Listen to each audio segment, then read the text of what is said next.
Hello, everyone, and welcome back to episode number 14 of the Sim Racing in Focus podcast. We talk about sim racing on this show, in particular the Australian iRacing scene. I'm your host, Dean Rinnett, and owner and editor of a startup blog website known as simracinginfocus.blog, and also this podcast.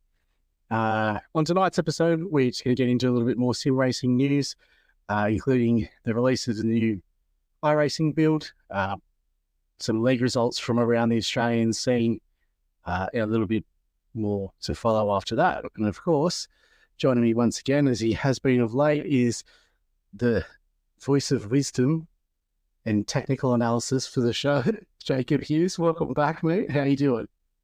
Yes, welcome back.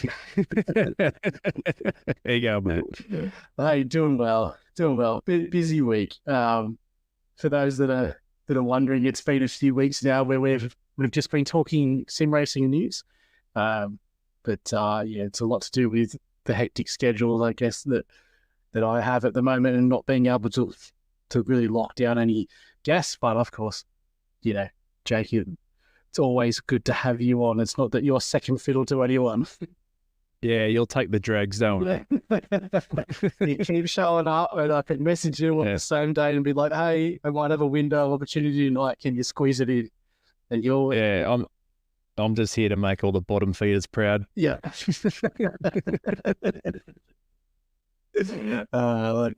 Like I said, we're going to get into a little bit more sim racing news, and that's the crux of everything that we do here. So, we'll have more guests on the horizon, no doubt. But until then, I'm glad that you're so able to come and join and have a chat, as we normally do anyway during the week. So it's nice that, a lot of our normal phone calls now just turn into podcasts.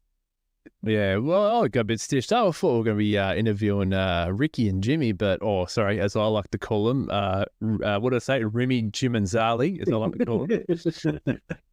But no, we'll be getting those fellas on soon. Yes, they'll be back on soon, no doubt. And, we'll be talking a little bit about the conclusion to their Premier Endurance League GT3 season a little bit later on in the show. So no doubt we'll get them back, hopefully. I don't believe they've announced the start of the next season yet, but hopefully sometime between now and the start of the new season, we can have them on, and we might have a bit of a four-way conversation. Yeah, tomorrow, actually, I think. Tomorrow or Sunday. I know there is an announcement coming. I definitely know that.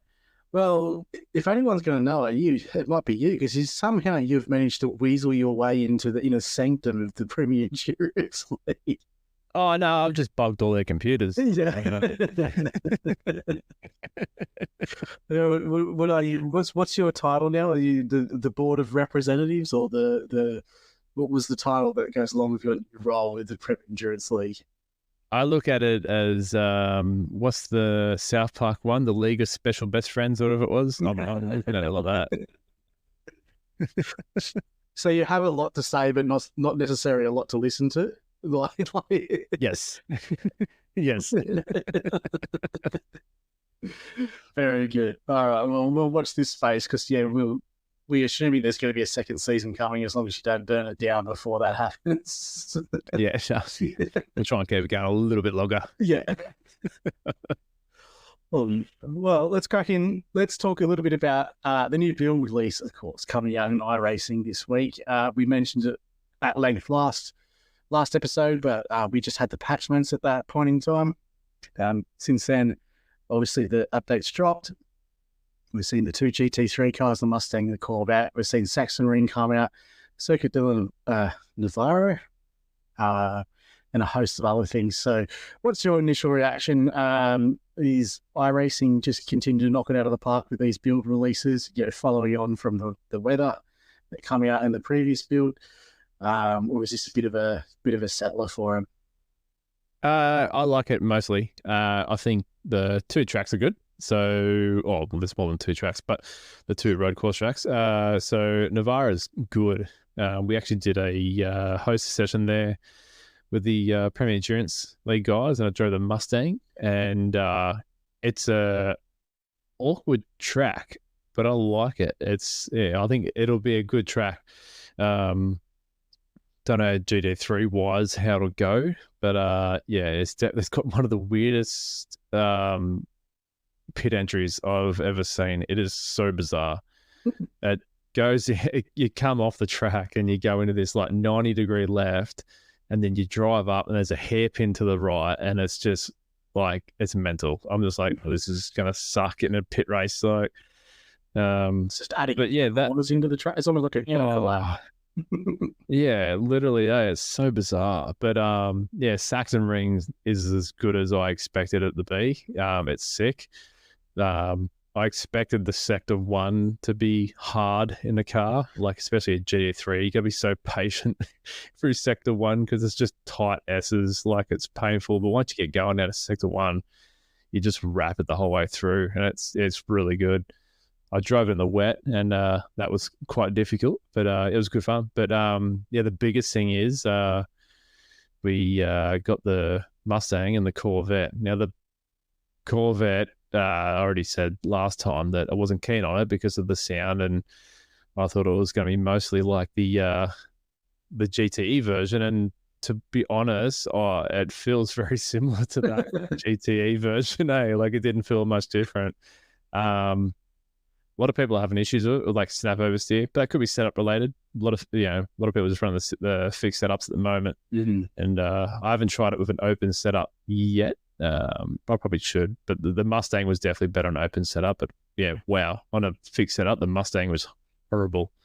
It was absolutely horrible. But like, even that aside, I love the Mustang. It's so good. It sounds good. It looks good. It's just like, yeah, even like I can already sense that I'm off pace by driving it. I don't know if that's just classic me being too used to like a mid or rear engine car, and just like the trail braking just being so off. Like, especially after driving the Lambo, like the trail braking on that is so stabby. You got to get off the brake completely before you turn in or anything. So it's just like, yeah, I'm not sure if it's just my technique's a bit off of it, but yeah, regardless, if I'm off pace, like it's so good, that thing. I just want to run it regardless. But yeah, I think overall, like, they've released a lot of rain tires for a lot of cars.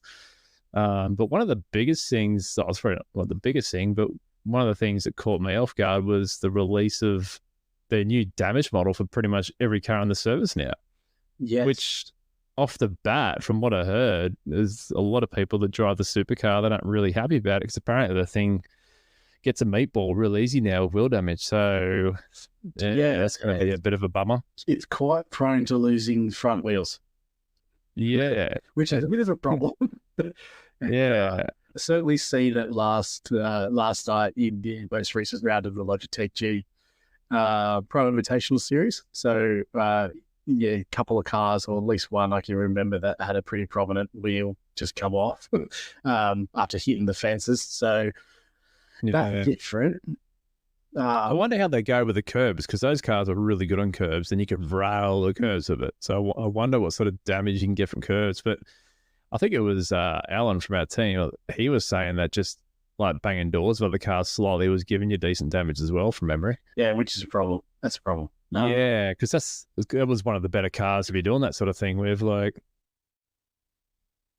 yeah, but yeah, it's kind of odd. It feels like they've just sort of, like, the general consensus with the damage models, like they're just going, yeah, we'll just slap it, just roll that out. Yeah, just slap. Yeah, literally. Yeah, like we'll just slap that on. So, but it's kind of like, I think the V8 community, the V8 supercar community on iRacing, the damage model's been so bad for so long that any changes could change.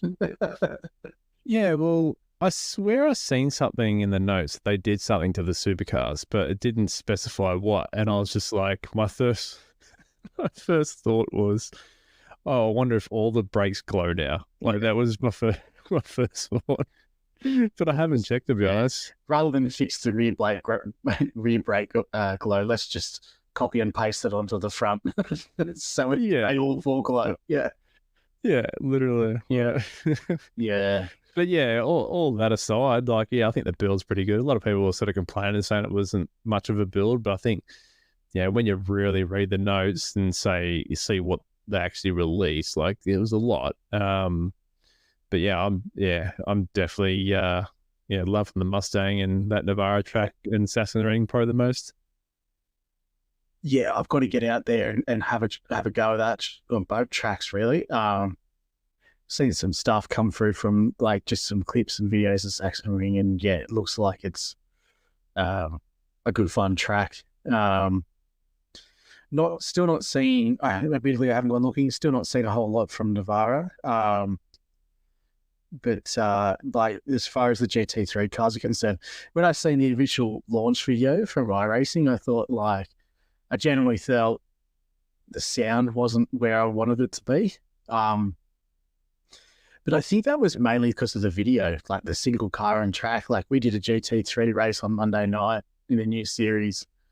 Yeah, I think for MC Sim Racing, which is just a good fun series, but being on track and there was like Mustangs everywhere, the sound was intimidating, and it's like, okay, that's how it should sound. So it sounds much better on track in around them than what I got from the trailer release video. So I'm quite happy with that. The Corvette, just I look at the Corvette and I see the Ferrari. Yeah. But I don't understand it. Like I want to drive. I want to drive the Corvette, if that makes sense. Like I want to be enticed by it, and I'm not, and it doesn't make a whole lot of sense to me, and it kind of sounds weird in ways, and then you see it do weird things, but it still looks nice, and yeah, I hope they sort of just refine that one a little bit more. It seemed definitely, from my point of view, that the Mustang was sort of going to be the flagship because it's the burlesque, in your face, intimidating thing, but like I said, and I know you're right about the race car not sounding good, but then I look at the street car and it sounds awesome. So I'm just left. I know they've replicated it and done it properly, but I want that to be what it is. Yeah, it seems like the Corvette is the better handling one. It's very agile, that thing, but it is. I'm calling it to be the new Lambo, because it has snap oversteer issues. So I think that it's going to be the new Lambo for sure, or the new McLaren. Whereas the Mustang to me feels more like it feels like a hybrid for me between the BMW and the Merc. Like it feels like it has more turn-in front end grip like the BMW. Yep. On the exit of the corner, it likes to light up the rears and get wiggly, much like the Merc. But you can dial that out of it with the throttle mapping on it. But at the same time, too, it has that tendency for the rear to want to overtake you on corner entry, like the BMW does sometimes. Like it's a bit of a combo. But in general, I like it. Like I've always liked the Merc and the BMW anyway. So it's just sort of like figuring out how it ticks and finding a setup that works for you, really. Like the BMW is almost like the opposite of the Corvette to me, where I don't want to like it, but I get it and I'm like, yeah, this is pretty sweet drive. That's just like, I want to be that the Corvette. I want to get in. I want to drive it, but then when I see what it does, I'm just like, no, I'm gonna go to the Mustangs or whatever. Yeah, I've rekindled my love with the Audi, and I'm very happy in that place. So I've not done a whole lot with the new content, and I don't want to be tempted by the devil to go to the Mustang when I'm just starting to feel good in the Audi again.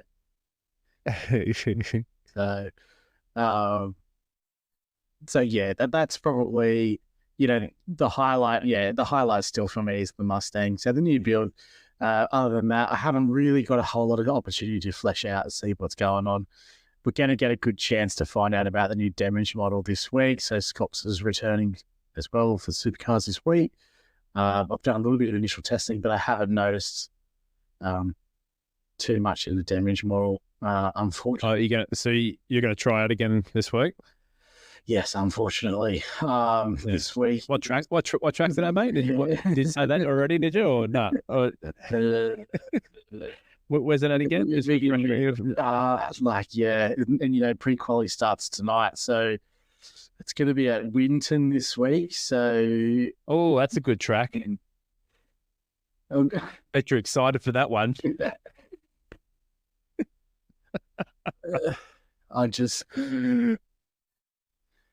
I feel like turning up this week might be enough. I don't know, like, if everyone else feels the same way about it, and like turning up this week might be enough, and then I might get 10 laps into the race and just want to put it in the fence anyway, because it's just like I said. Yeah, I hope for your sake you don't qualify, just so you have to drive at Winton. But you guys are, what were you doing? You guys have got something organised for Sunday night to go and do something fun, and I'm like, that would be nice. What were you? Oh yeah. Well, I didn't even realise that the Watkins Glen 6 hours on this weekend.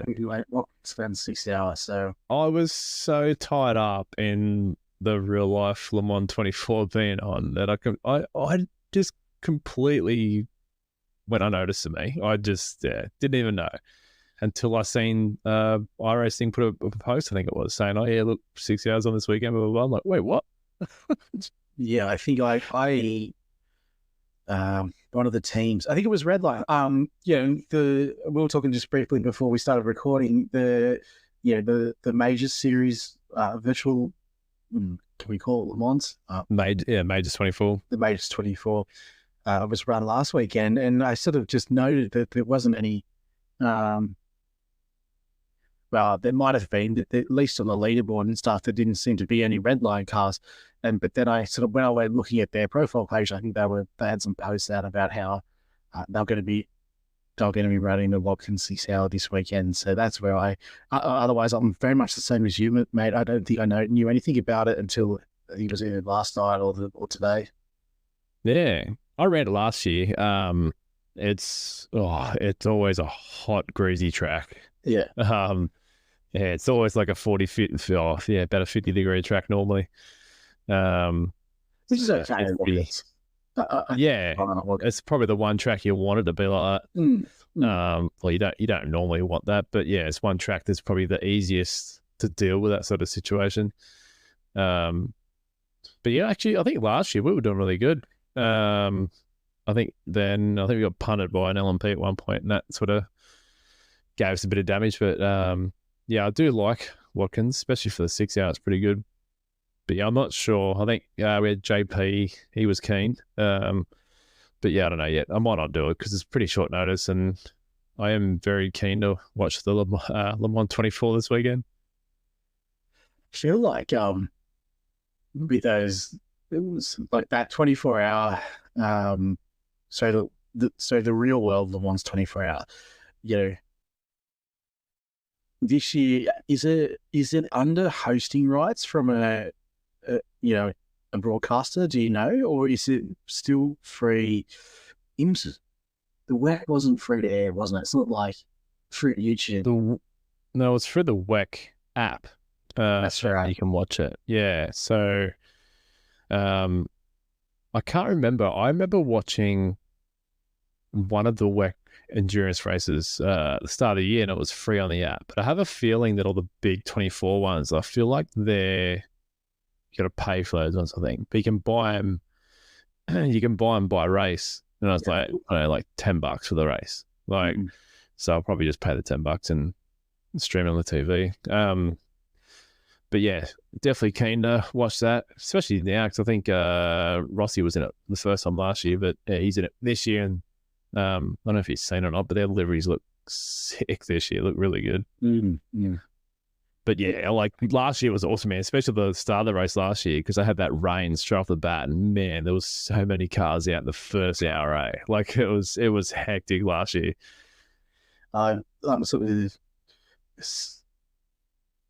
So I assume that is it's here. They would be kicking off Saturday night, wouldn't it? Yes, yeah, very late. It's normally about midnight, I think, for us on Saturday night.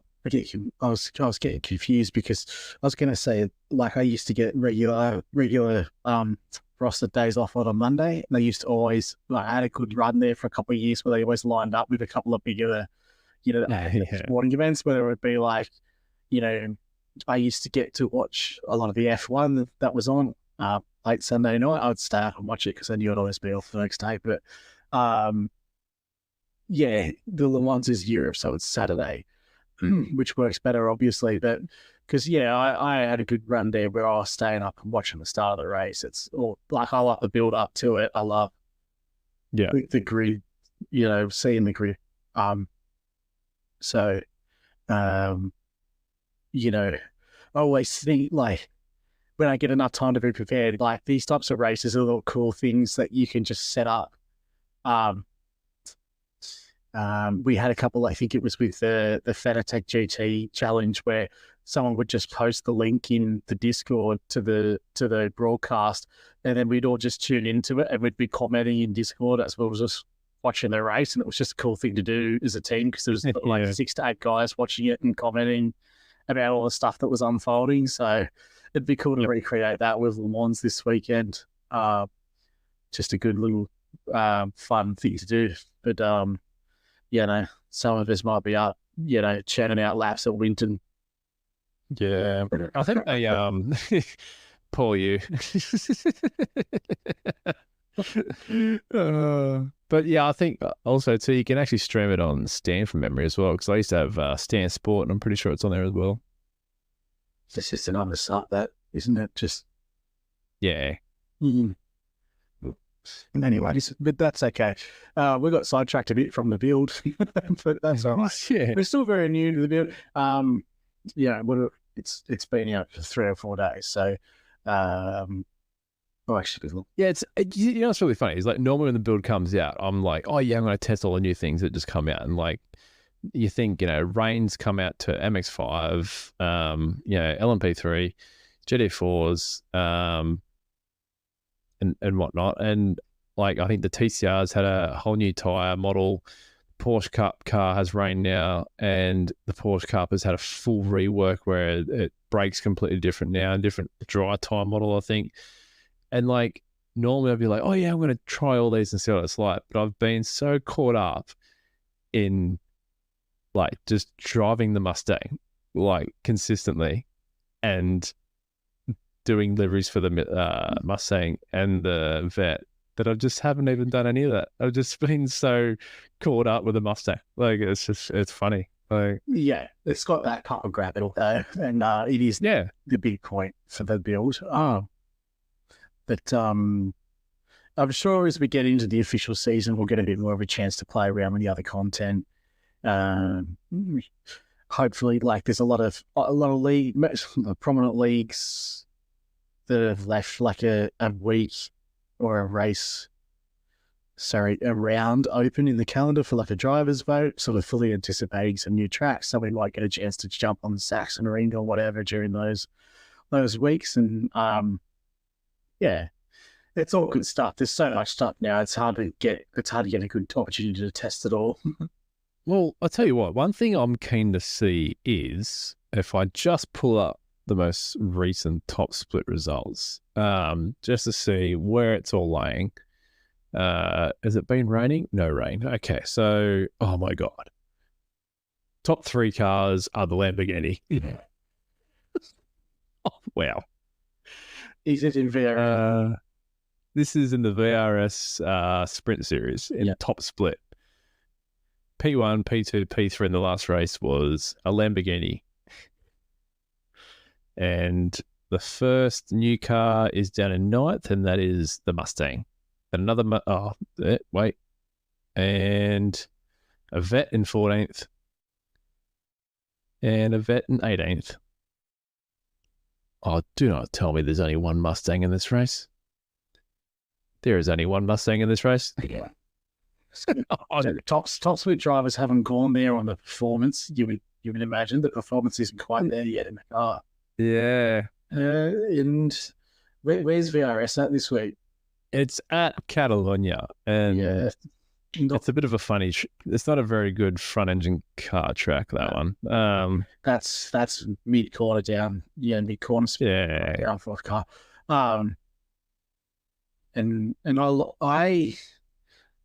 like that they need to, the Mustang, whilst it's loud and obnoxious, it also need to recreate the realism factor with what iRacing does, and I'm glad they've done it. Is it's got its very unique strengths, and it's also got its glaring weaknesses. And like, at least that makes sense to me hearing you read that car wouldn't perform at that track. So, but we go to somewhere like,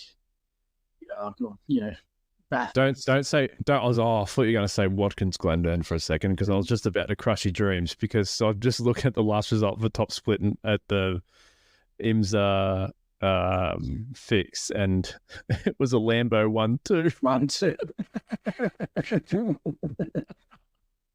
And then, the vet got P3, so there you go. There's a bit of hope.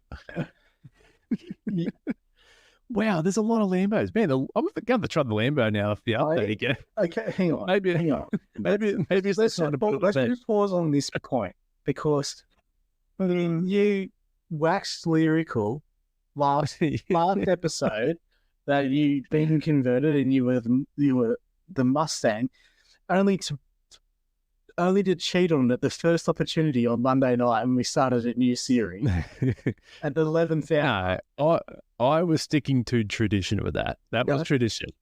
Right? And then you declared after the race, no, you felt guilty that you cheated on it, and you hadn't even been in a relationship for a week. And I've even got a big pad on the wall. You're going to go back and you're going to say, right your wrongs, and you're going to reselect the Mustang with your one available car choice. Now you're going to go back to your original love, the Lamborghini. So, you've had about years at this point. Oh, no, I'm not using the Lamborghini in the free league. The free league's going to get the pork sword every time. Sounds like you're having a little bit of trouble making your mind up on what you want to do. Yeah, I'll end up sticking with the pork sword in this one, I reckon. Especially the fixed setup too. The thing's got so much wing; it just makes it so good to drive. Mm-hmm. But yeah, of course. I wasn't going to get into we just started this league on Monday night. Yeah, it's just MC Sim Racing league. I think the guys might have come out of the Gran Turismo side of things, and they've got a good little buy-in of league participants on a Monday night, and we've just it just fits us as a team well, doesn't it? Like we had about 8 or 9 guys rock up.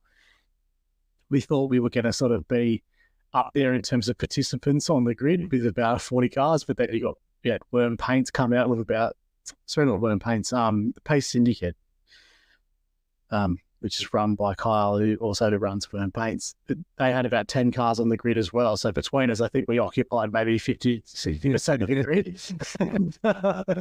It was a funny night. It looks like a good fun series. So nothing. Yeah, it was pretty fun. I had a good run in the first heat race. Got P2, and then reverse top 10. Had a shonky start in the second or the feature race, and I ended up getting a DQ, so it didn't go too good. But yeah, we get a little bit AC sometimes. Like that's the great thing with our team. Yeah. There's no prisoners, there's no team orders, and I even me myself, I got wiped out by Stefan. He just plowed through me in turn 1 in race. Yeah, we both got plowed in turn 1. Yours is from Stefan. I don't even know who mine was, but someone got balked off into the grass and they just absolutely speared me at this. So yeah, it was a funny night. But what did you think of the track? It was weird, but I liked it by the end of it. Can you remember the name of the track? Oceanblaben? Oh yeah, that I never been there. I absolutely, like a few of the other boys in the team who complained and they didn't like it, but I really liked it. I thought it was really good. Not easy to overtake by any means, but like, it would be a sick GT4 track, and they're there this week, so I reckon like I'll probably have to have a lob at some point. Get back into the GT4s. Ocean Bluff. I'm trying to find it now in the calendar. But yeah, free track. And I thought for a free track, that was pretty awesome. None of them weird pin entries. So, Yes. Yeah, I really Yeah. enjoyed it. It was just, I was laughing the whole time through, so that's what you want out. Yeah. From the moment you veer off track and go through the pit entry, I think it takes you exactly 35 minutes before you actually get into the pits. And you got to do a U-turn when you leave the pits. Yeah. Oh, that pit exit, that was the worst. That was the first year. And yes. I got to slow down leaving pits. So you're in your first year trying to take the corner, and you get the slow down. Yeah. It is the worst. Very enjoyable first round though for that series, so we'll keep that up. Keep going in that, but yeah. So that's pretty much where we're at with the build release. We're still working our way through it, trying to get over a lot of the new content in there, but certainly enjoying the Mustang. I'm not even putting a whole lot of time into that car. I've got it, but it's just, like I said, I don't want to be tempted by the devil. I want to really, Premier Endurance League on the horizon and stuff. I want to stick with the Audi. I don't want to get, I'm assuming everyone else is going to be running the Mustang. So actually, one thing I need to bring up is it was meant to be in the update, but didn't actually come out. So that was the 360 hertz for SimMagic wheelbases. It was in the release notes, but then it was posted on Twitter, I think it was, saying ignore that. We were releasing it, what they say, but we pulled the pin on it last minute, something to do with some bugs they need to iron out, but it will be in an upcoming patch soon, I think is what they said. So yeah, I was pretty excited for that, but yeah, we'll have to wait a little longer for that. But at least we know it's coming and it's not far off. Yeah, that's going to be what I'm going to need your technical advice on. Well, if it's anything like the SimiCube one, all you have to do is the app on iFile for iRacing. I think you just put a 1 on the 360 hertz thing. It's just like an enabler. So if it sees it, it'll run it. Basically you can turn it on and off. You can run the standard one that they run now, or you can switch it on and run the 360. But yeah, nice. Yeah, that'll be good. If you listen to you, I remember you explaining the SimiCube frequency when you call it an upgrade or change, it sounded pretty awesome in terms of feedback you can get through your wheels. So let's hope that this change for the SimMagic is going to be just as impressive, because we both run SimMagic wheels as of right now. Hello everyone, and sorry to interrupt this podcast, but I just wanted to let you know that Sim Racing in Focus podcast is proudly sponsored by Camus and their sim racing product lines. Camus have kindly backed the show through their C5 product line, which is their entry-level direct drive wheelbase. The C5 offers 5 Newton meters of torque in its direct drive motor, and also plenty of mappable buttons to use with any of your preferred sim racing titles on PC. Of course, anyone looking to enter the sim racing market for the first time might want to consider the direct drive option that's available at a very, very competitive price point when you're looking at other entry-level products. To find out more about the C5 product line, you can look into the Sim Racing in Focus blog site, where we have some articles up regarding the C5 product line, and you can also follow the links on the website through to Camus's site, where you can purchase anything, and there is also a 5% off discount code in the articles to use at checkout. If you feel so inclined, it's at no cost to you, and it's a great way to support the show. So once again, it's a big thanks to Camus for jumping on board with the show. But with all that being said, let's get back to the conversation. All right, well, let's move into, I guess, what has been the last week in iRacing. It was week 13, so not a lot of official races took place last week, but we did have a couple of interesting league races. The most probably interesting to note was the conclusion to the Premier Endurance League GT3 season, which is at Spa. And Packets, I believe you took part in this one, so maybe you could let us know exactly what took place in this race. The biggest thing that took place in that was me dropping the ball hard. Oh, mate, I folded like origami in that one. So yeah, it was good regardless. I ended up with a pretty poor result, but yeah, regardless, it was good. You're on the precipice of an outstanding result. I know. I was in P3 on that last little bit, and hang on, just before we move on from that, I'm just sorry to interrupt.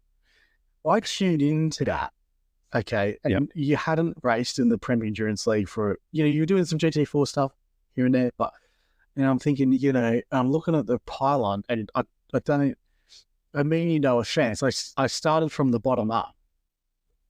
Yeah, on the pylon from Gus, and I don't know what it is. And I was like, is he even I didn't even I didn't understand it. Yeah. But then you were in third position, and I was like, you're kidding. And then you go, you talk about what happened next. Oh mate. So I had good race pace. So through the practice session, I think I was within the top 10. Like I was like 8 or something like that. And that was on a race setup. I was able to do good laps. So I'm like, okay, cool. Qualifying came around, could not get anywhere near my race pace time. I was struggling in the Lambo on a qualifying setup. So I thought, all right, I'll throw the race setup back in and I'll just throw a lap in. Ran out of time, like, typical Spa. So I started like P21, I think it was. Yeah, P21 possibly. 21. So started P21, did my usual, was mega aggressive on the start, had a safety car. Kind of surprised I didn't get a black flag on the restart because... So we were running the endurance layout and they told us to hold until we went downhill because in the GT4 series, we went on the top part of the track and the green light hadn't really gone until we were pretty much going through our rouge. It was a bit confusing. So that would be the Grand Prix finish line?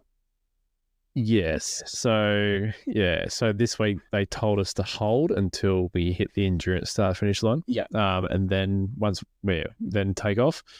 So on the restarts they were enforcing that as well. But yeah, coming out of the hairpin, I thought, rightio, come out of the hairpin, we'll probably get going. That's normally the go-to thing at Spa. As soon as you cut that hairpin, you nail it because everyone else is slow coming out of the corner. So I thought that had happened on the restart, but we come into the hairpin and you're too wide. So I've gone through there and they've all taken off a bit and I've just given a gutful. And at the last second, it's kind of like they rolled off and started to check up. And then I was just like, oh, what's going on? And I just kept the boot in. And then out of nowhere, they'd taken back off again. I'm like, oh, we're going. And I'm like, oh, by the time we get past the start finish line, I'm going to overtake the car in front of me, which is Ricky. And I pretty much done Ricky dirty and overtook him for our rouge on the restart because they took off and I had a gap between us. And I thought, oh, surely I'm going to get bloody black flag for that. But they didn't. So it was a bit of an awkward situation because everyone coming out of the hairpin sort of had a gap unintentionally because everyone was launching it out of the hairpin. So it was a bit of an awkward one. But yeah, I didn't last too long. I made up a few spots. I think I was in the 15th or whatnot pretty quick. But then oh, mate, I copped one of the worst net codes you've ever seen. It was going through turn 4 and that right-hander. And was it turn 4? No, turn 3. Yeah, turn 3, I think it is. And, mate, yeah, it was crazy. I was on the outside of this car and got net coded with it was easily a car width. And I got absolutely sent into the tyre barrier. And I got wheel damage. Finished the stint as it was. And then got a repair. And then, yeah, mate, I think with about 10 laps ago, I think it was, not even that, we got a safety car out and I'd been saving a heap of fuel. And I was like, all right, I just need to save a little bit more and I'll be able to finish the race as is. So the whole time behind the safety car, anytime we're going downhill, I was turning the car off. I was just running the car, completely turned off. So Just trying to find whatever. So yeah, so when you say turned off, you were like actually switching the ignition off. Yeah, switching the car off. Yeah, so the thing was completely turned off on in the hill. Is that like a certified way to save fuel at iRacing, or is that just something that you invented? Oh yeah, I'm sure the pros do it in real life. You know, like pretty sure I saw Valentino Rossi do it not long ago. Next thing you know, we'll have the ability to have a flat battery in iRacing. Yeah. So, well, I seen Quirker Tires actually did an IMSA race at Rudskogen, I think it was, like the end of last year, and he every corner he kept turning the car off and then back on. He just had a button map to turn his ignition on and off, and he would constantly do that, and he managed to do the whole race without pit stopping. And won the race. See, I didn't. It was a genuine question. I don't know. Like, it might very well be the way that you say. Yeah, because I've only seen him do it. That's the only person I've seen do it. I know it's become a whole lot harder to save fuel, hasn't it? Like, was it we can't use a clutch anymore, which is clutch. Yeah, which is more realistic. But in those sort of times, I think it's 60 k's or 70 k's or something like that.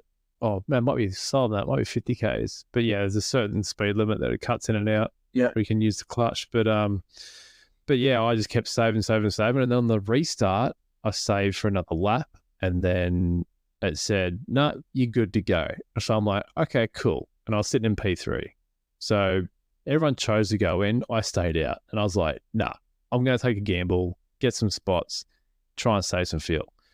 And it was looking good.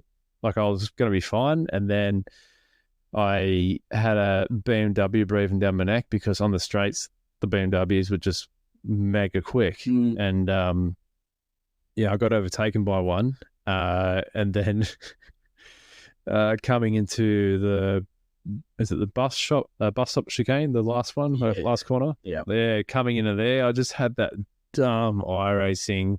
You know, you like just tap someone's bumper mid-corner, like in first gear, and it just instant spins the car at the back. Yeah, just cop that, and it just spun me. And then tried to take off, spun it up again, and then I got plowed into by about 2 cars. It must be just a great feeling when you're in P3 and you spin the car in the middle of a chicane, you're facing directly into oncoming traffic, and you know that there's a field of 45 cars they've got to come through. No. And you're just going to go, oh, well, I just got to sit here and hope that there's no chance that I get hit, when there's probably every chance that you're just going to get totaled. Yeah. And it was so funny, like I wasn't thinking about anything like that. I was just more thinking to myself going, oh my God, like how is this glitchy crap happening in iRacing? Like you touch the rear bumper of a car and it just makes the back car pirouette off the track. Like it's just makes no sense. And I'm like, that is the dumbest thing that happens on the service, I reckon. Like, yeah, it was pretty painful, but regardless, I was, man, on the restart for a good solid, I think it was 6 laps. Yeah, man, I held my own in third place, and I was pretty happy with that, especially in the Lambo. I was literally the only person running the Lambo in this series. Yeah. So I was pretty happy with my race pace. My race pace was really good. And it was consistent as well. So it kept me up the front. But it's funny because the guy that overtook me, I'm pretty sure him or the guy in front of him had a 15-second post-race penalty, which I didn't even know about until after the race. So if I didn't even try to stay with him, I still would have been fine and gotten P3 probably. So, but at the time, you don't know those things. So I was like, nah, I need to get close to this guy and as close as I can so I can make a dive bomb. But I should have just left it. That's where a good spot comes in. Yeah, but that's what it is. But as far as the championship and the race results went, though, it ended up we went into this round. It was Owen Coleman had a pretty unassailable lead. You thought, but do you recall sort of, what happened? I guess during the race in terms of how the championship played out. Well, I think Owen had to come together with someone at one point and went off and they got damaged. But I think at the end of the day, I'm pretty sure from memory, his lead was that big that he needed to pretty much nearly DNF for it. I think I'm pretty sure it was near impossible for him to lose it. He found himself right back to almost last. Yeah, I think he struggled a bit with pace, in the Porsche. Which, no doubt, like taking a bit of wing out of the Porsche to try and make it fast in those straights is going to kill you around Spa. Yeah. So I knew the Beamer was going to be solid there, like it always is. So's a Ferrari. But it was a good mix up between the field, between BMWs and Porsches and Ferraris and that mostly. I don't think I really saw any Audis or any Mercs or anything until further down the field. Must be definitely didn't see any other Lambos unless I saw my own reflection at one point. Jeez, need to increase the education in there, mate. The Audis and the Lambos need to be better represented next season. I was going to. Yeah, all of them. There's going to be none next season if I'm not doing it. It's going to be a Mustang-a-thon, maybe. Yeah, maybe the Mustang has enough, pull power to get people over, but if like you said before, if split one in the VRS this week and then go by, there may not be that many takers on the Mustang. Yeah, Lambo's looking like a winner at the moment. Yeah. I think Owen, by the end of the race, he got back into, he was in the teens. So recovered after a bit of a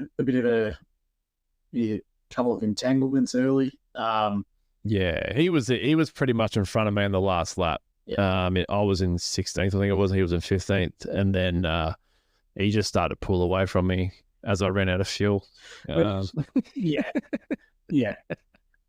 Which he gets the championship with that finish because he'd been so dominant through the early rounds. It didn't go the way that I guess anyone expected it to in the last round for him. But yeah, it still went the right way at the end of the day. Like he narrowly missed out on the GT4 championship. And, we're glad that he did because it was our teammate that got it. But, it's probably only fitting that he at least managed to hold on to this one. So, we've been around Owen for a little bit, so he might have been a little bit stressed about that, but he gets there in the end. So, he's now, is that back-to-back for him? Yes. Yeah. Oh, no, wait, Ryan. No, it was Wood. Won it last Nick Wood. Yeah. Oh, Nick Wood, sorry. Yeah, so I'm not sure how many that is for Owen, but he's certainly always been a championship threat, but this year was probably, this season was probably, his almost from the start. So, there's a couple of guys there that are going to come back next year, next season, and be big contenders. So, but we won't talk too much more about next season. We're hopeful that we can get Jimmy and Rick back on at some stage for a bit of a four-way podcast, and we'll go in depth about what may be on the horizon for the Premier Endurance League. Yeah, definitely. Okay, well, let's move on to, I guess, the big race this week in the V8 Supercars, and that is the most recent round of the Logitech G Pro Invitational Series, which took place at Watkins Glen at the, I guess, is it the Cup or the Club layout? I can't quite remember. I think it's the Cup layout. Cup layout. Yeah, because the when the NASCAR, when NASCAR goes there, they this is the layout that they normally run. They call it basically an oval in the way that it's shaped, like it's just a big long oval. Yeah, but come out of the carousel, cut the boot off. And really short lap. But I tell you what, I managed to catch this race live last night, and I'm glad I did. I sort of described it to you earlier on. It was like a race that was on a knife edge the whole time, but never really. It had a few moments where it threatened to sort of explode into chaos, but there was a few incidents. But predominantly, the cars were just nose to tail the whole time through, what is quite a long race. We spoke at length on last week's episode packets about how dominant the Altus Esports team had been in the previous round at REF. Yeah.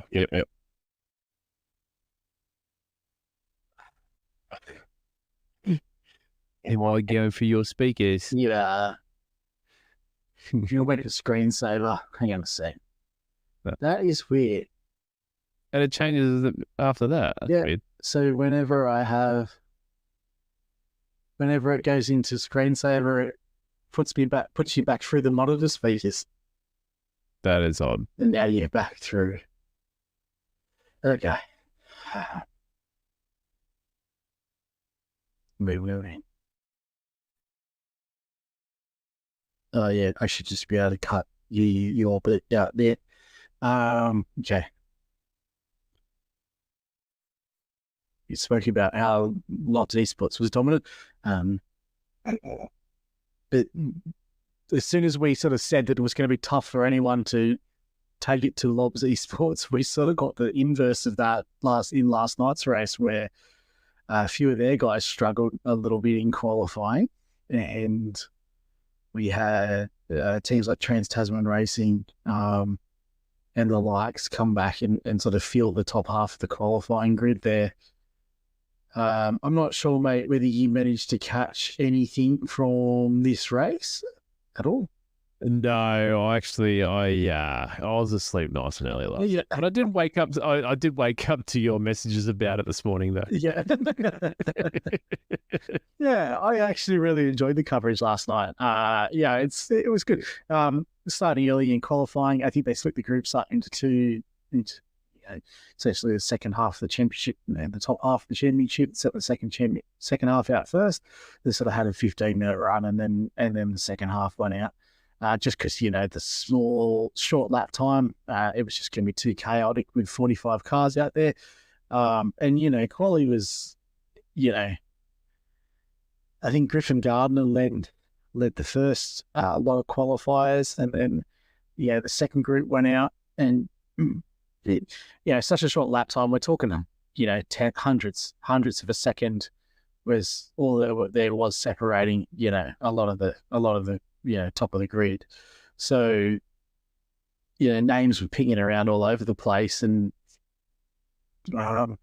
it got to the end of the session, and I think, we were thinking that the session had got too long for anyone to sort of put forward a good enough lap time to secure the pole off, the provisional pole leader, which I think at the time was Jake Burton, but, Ethan Greek Gold from Evolution was able to do it right at the death of the session and get his car on pole position, but there was nothing in it. So it was a really nice, really exciting qualifying session.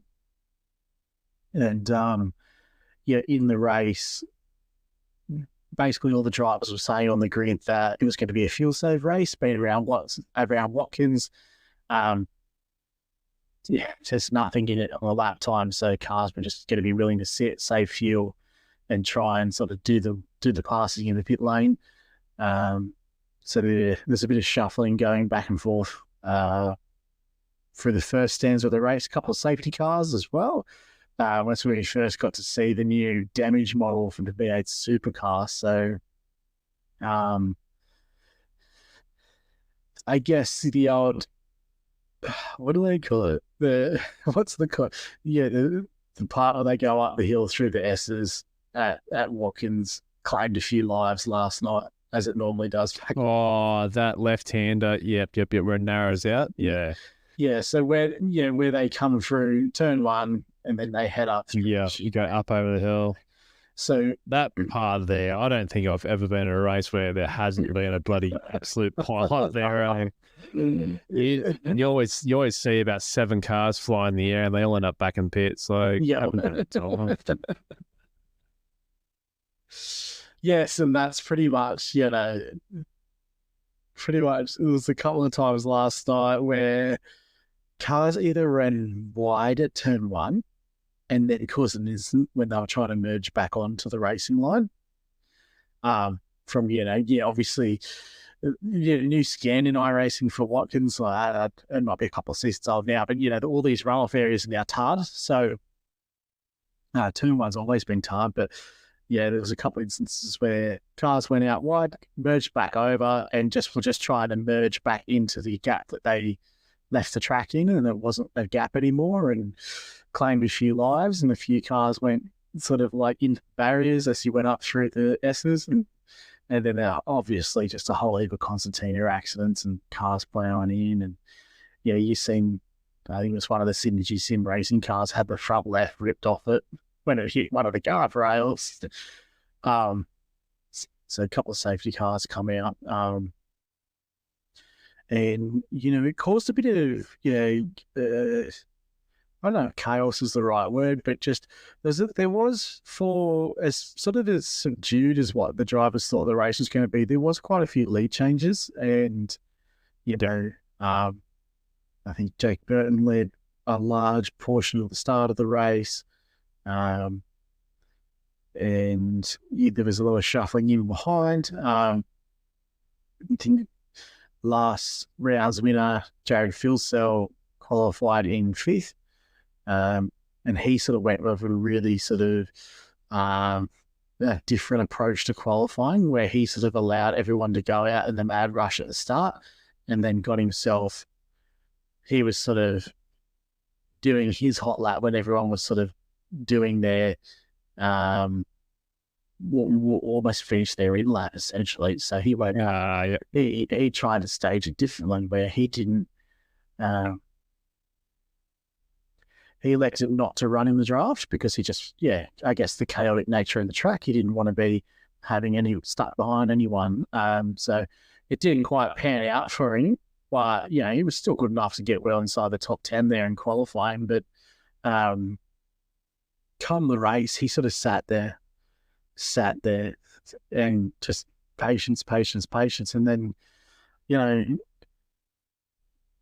it's I don't know. Like, I just watched it to the conclusion of the race. I didn't watch the driver's debrief or anything like that, the interviews afterwards. But I don't know whether he elected to short fuel the car, or whether he just saved that much fuel that he just managed to overcut everyone from 5th. Sorry, undercut. It's not even the right term either. Again, it's just he just spent less time in the pit lane, so therefore come out in the lead of the race. So I don't know if he saved or he just elected to just go. It seems like a massive gamble to say underfuel the car in anticipation of another safety car, but he just, again, just strategy wise, just played it to a fiddle. I think Jake Burton come home in 2nd, so. He had a pretty strong recovery drive, considering, the Trans-Tasman team qualified sort of way down, by their standards, way down in the teens in the previous rounds. So, other big talking points, I guess, was Madison Down picked up a bit of I think it was a 5-second post-race penalty for some collisions, but the top, there was a couple that just, the cars were so nose to tail for the whole race, and there was push and shove. It just threatened to explode at any time. There was that mini explosion where the cars sort of got jammed up in the S's, and there was quite a few DNFs out of that. But Madison picked up, I think, a 5-second post-race penalty, but still managed to finish in 10th. Joe Stewart rounded out the podium there for round 5 at Watkins Glen. So, I have to say, I really enjoyed it. It was a really good race. And you never really knew how it was going to go down. Personally, I thought Joe was too far back in 5th to even execute the. I thought he might have jumped forward a couple, but I was quite surprised. They managed to get another safety car between the last, I believe, from memory. I'm operating from memory now. There might have been another safety car between, the last pit stop at the end of the race. So if he did elect to short fuel, it was negated. So you never really knew. So, unless he mentioned it afterwards. So, but yeah, just a poor old Ethan Gold who qualified on pole, just went pear-shaped. Yeah, I think he wanted and DNF'd in the end. He had a big old shunt at some stage. He finished one lap down. So, yeah, there was quite a few. Brenton Holson was DNF, Michael Talienci, Tom Freer, Tyson Broad, Brady Baldwin, Jacob O'Reilly, Forza El Nabi, and Matty Bowler, all DNF from the race. So it did quite right. A lot of race. Yeah, a lot of big names there. DNF. Yeah. So and a couple of them obviously claimed in that big incident that was up in the I can't believe I'm forgetting the name of the corner, but anyway, that early first sector up the hill.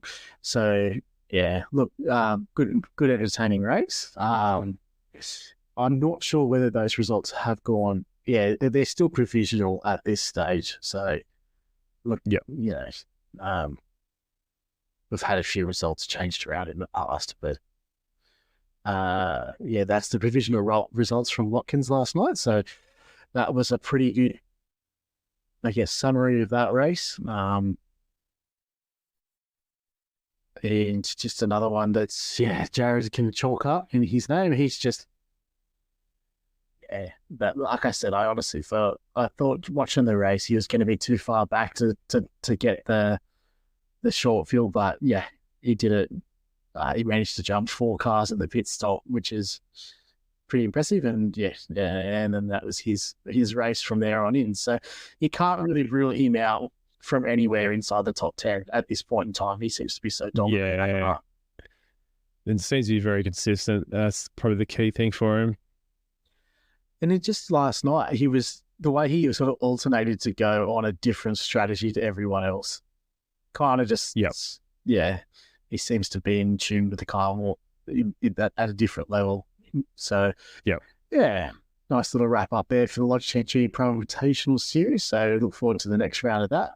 Like we mentioned before, we've got V8 Scots coming up this weekend. So unfortunately, it is from Winton. But we'll still cover it, and we'll see how we go with that. But other than that, that's kind of our major race meets from this week, or the previous week. Did you manage to catch packets that the well-known iRacer Shane Van Gisbergen managed to win a real world race?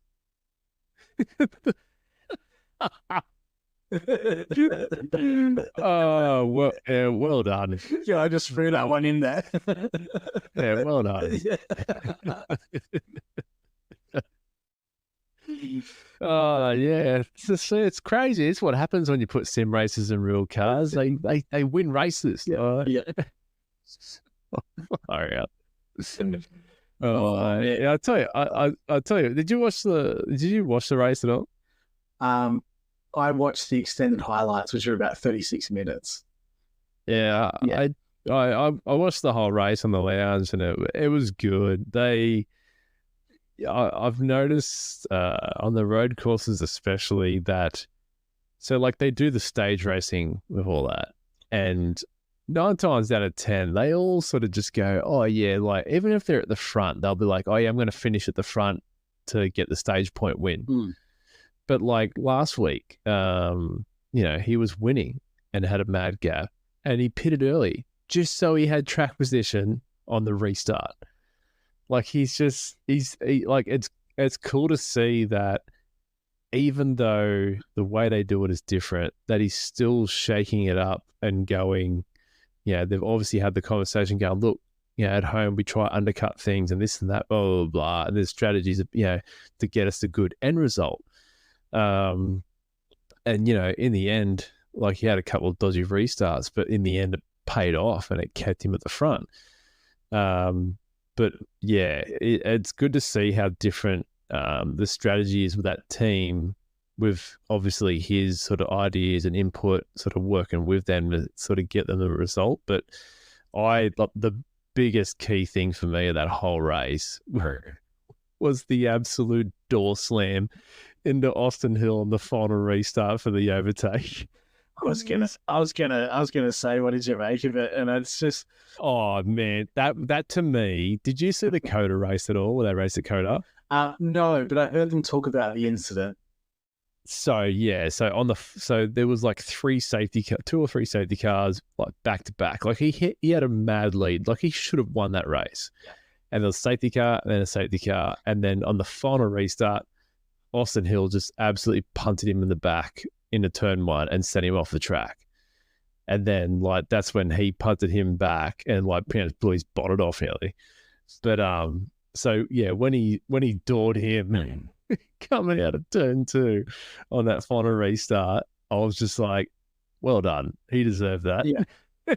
Like that was well done. Did you see the best? Did you see the post-race interview with SVG as well, where they're just like, they brought it up, the press, they're like, oh, you know, so they said, oh, do you think that was, you know, revenge for the Coda incident? And just SVG just like down the barrel of the camera and just went 100%. But that's all he said.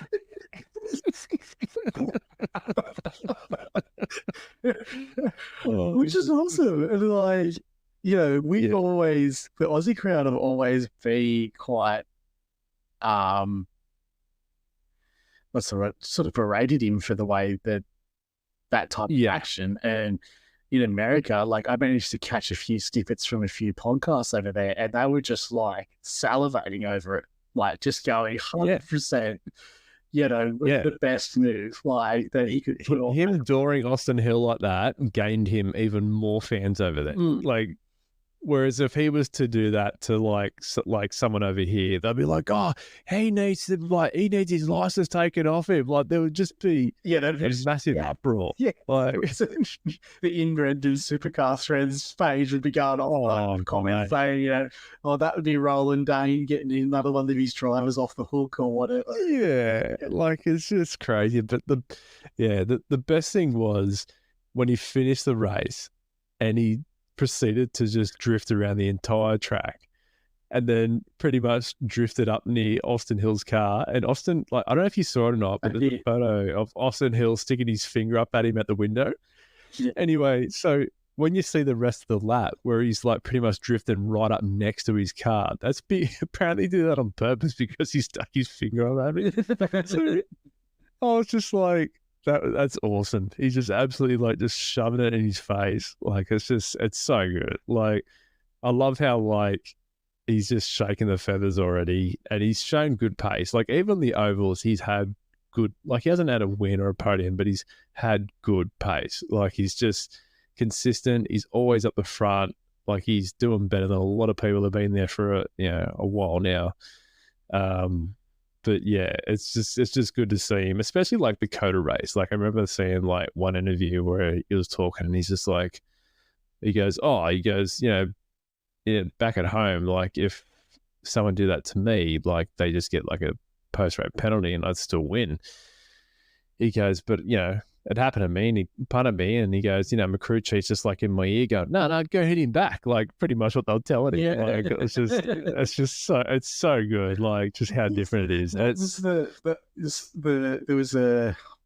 was a reel I think you shared today or it might have been yesterday where they had the voiceover of like on the move, and then the car and the crew chief's like, "Here we come, baby," or something like that, and the door slammed in, and then you hear Austin Hill just blowing up on you, radio. Yeah, it's just awesome. It's so good. I love hearing it. Yeah, I have to admit, like I've not given NASCAR the time of day, but like I'm no SVG like fanboy.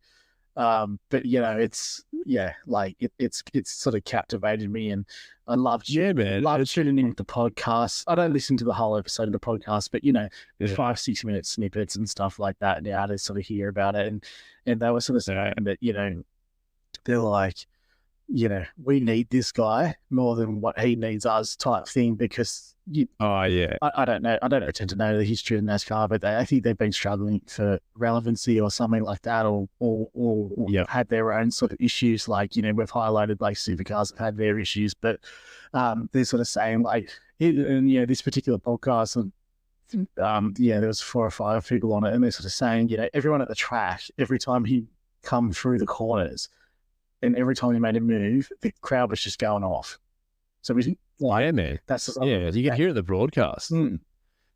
Yeah, you could hear it on the broadcast. Like, it was just crazy. But like one of the biggest things I've noticed, and even the missus said as well, like when we're watching it, is like when he wins, like, or even if it's just like a post-race interview where he hasn't won, he's like super happy, man. Like, I don't recall him ever being like this for supercars, or at least not for a long time. Like, he'll win a race and be like, yep, no, car was good, and like that'd be about it. Yeah. But like, like when he wins now, he's just like, oh yeah, that was awesome, that was fun, I had the best time ever, blah, blah, blah. And he's like smiling and happy, and it's cool to actually see him sort of like, get away from like all the toxicity that was within supercars, like especially with social media and everything behind it, and just how, toxic the whole thing's become. Yeah. And now he's over there, and like, the only toxicity he's got to deal with is like the Suki Mama boys in the field that he's dooring. Yeah. And like, it's so cool, man. Like, just to see that good hard race, and then how positive he's getting, that positive recognition he's getting for it. Like, it's cool. So that's just someone that feels like they can just be themselves now. Yeah, literally. And so he's happy as, like, he's able to say what he wants to say. He doesn't have to go off a script. He can just relax. He can race how he wants, he's probably racing better there because that's just tailored to his skill set, and he seems to have this perfect knack to be able to just move a car just enough out of the way and not send it off track. Like, so, and that's what was getting him in trouble with supercars, where he was just the whole punt to pass or bump to pass type mentality, where in NASCAR, that's precisely what the fans want. So he's more at home there now than he's ever has been. So, definitely. Yeah, that's really cool. So that's back-to-back Xfinity wins for him, obviously. So, and he's got himself in the playoffs too, which is good by getting that. Yeah, so I'm not sure which is on the NASCAR thing works, man. Like, I don't understand it. I really don't. I want to, but I don't. So by basically in the playoffs, it was pretty much like, from memory, it's just like a semis thing. You've basically got to make it into it. But yeah, he's managed to do it, man. Like, got his first year in there, which is pretty good. Like I said, he's had a good enough results in the ovals that he's he's got himself some good points consistently, and then had a couple of wins. And I think, man, if it wasn't for that Coda where he got that like a 30-second penalty, whatever it was, for cutting a corner on the last lap, man, he probably would have been further up the field, like nearly on podium spec. Like, he's had that good a result, so it's good to see. Yeah, definitely. So I think that'll just, they'll continue to bubble away there and gain popularity here as well, and see some more come up. We'll probably look to finish up here pretty soon, but I guess the last sort of big news point this week that I kind of wanted to flag was, I guess we've mentioned the team, Altus Esports, on the show quite a bit in the past about being one of Australia's sort of, I guess, premier teams on the world stage, competing in Porsche Esports Supercar. They've been in the NASCAR Coca-Cola series. They've been a lot of these world championships, or even in the top split of a lot of the major iRacing special events, things like that. So, prominent team on the world stage.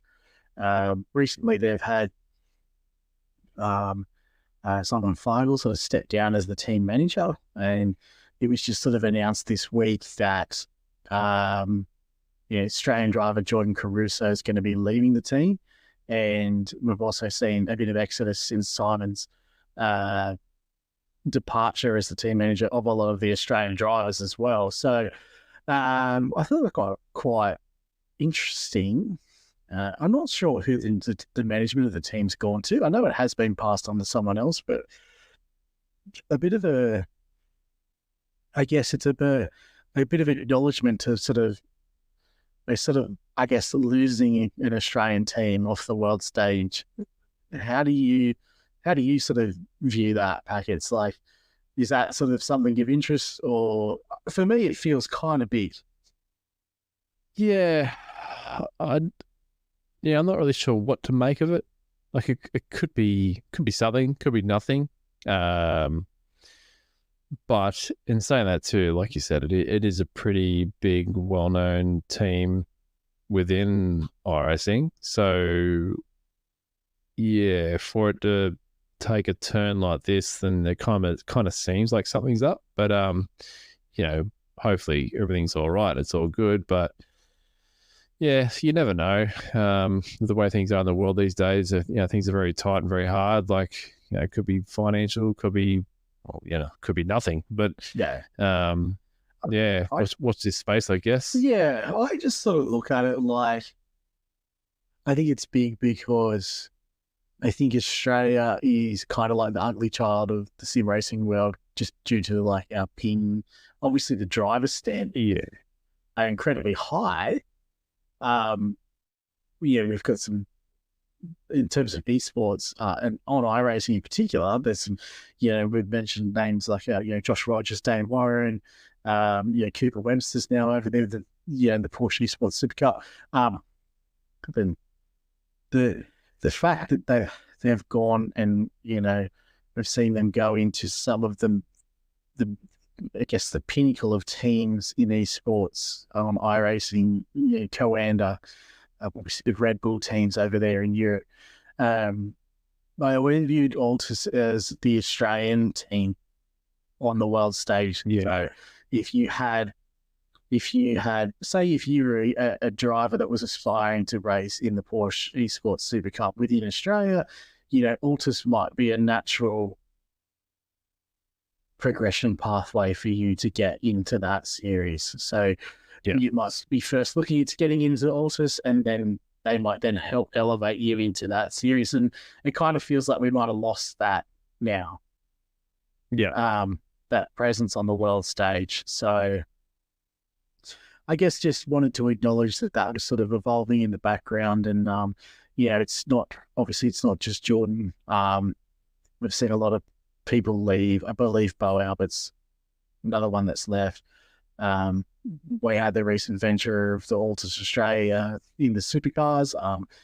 I noticed that all those guys were running just plain white liveries last night. So they were obviously no longer with Altus as well. Whether that's their decision or whether that's come from whoever now owns that team, we don't know. And there's even been quite a lot of international drivers who had been long standing in the Altus team have also left as well. So a bit of a shame. Probably long renowned as one of Australia's best liveries on the car as well. So they had the gold, white and blue. Anyway, we'll watch this space to see what happens. And, one door closes, another one might open. And I know, I think it might be Familiar Motorsports have sort of been looking like they might be progressing in that direction. So I'll have to watch this space, but hopefully we can get an Australian team back on that world stage at some point. Okay, well, that's probably going to do us for tonight's episode. Once again, Packets, it's been lovely to have you on board to talk a bit of nonsense and a bit of iRacing, and sim racing in general. But hopefully, mate, we'll get a chance to talk to you again soon. Thanks for having me, mate. Yeah, not a problem whatsoever. Obviously, guys, if you're enjoying what you're hearing on the show and would like to get more involved, feel free to jump in, subscribe to the show. We're on Spotify, we're on Apple Podcasts, no longer on Google Play, but you can also find us on YouTube. So jump in, a like, subscribe would be fantastic, or a comment. Let us know what you think, what you might want to hear discussed on the show coming up in the future. You can obviously find us on Facebook, Instagram, and Twitter, or X, as it's now known as well. So I hope you enjoyed tonight's show, but it's bye for now.